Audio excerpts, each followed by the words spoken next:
I think even it's funny. Nothing elite about him. It's a ridiculous comment. I mean, Casey Concepcion, Ashton Bethel Roman, ABR, and man, look, you talk about depth. Isaiah Williams coming in and stepping in and playing as big of a factor in that game as he did. I mean, that guy's first game this year comes in and makes the momentum swinging touchdown catch in the third quarter. I mean, that's huge. I mean, depth that they have is a big factor in this. But yeah, you're absolutely right. There's so many layers to this team that makes them great. Biggest part of it, though, is ultimately the depth that they have and the culture that they have. And 99% of teams who get put in that situation are going to crumble. It's.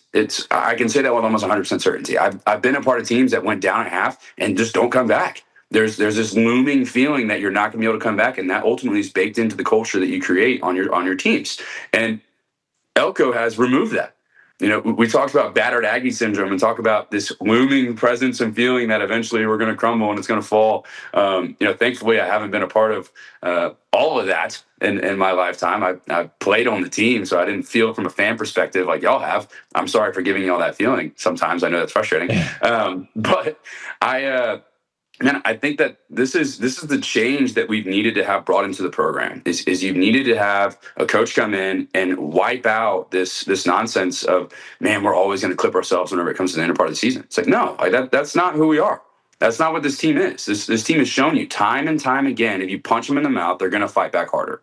And that, to me, is a team that's mature, that's disciplined, that's willing to go toe-to-toe with anybody and isn't going to back down to any odds. I mean, that, to me, feels like an elite characteristic in itself. National championship teams, if you go back and look at their seasons, there's always one or two games where it's like, man, they didn't play their best football, but they found a way to win.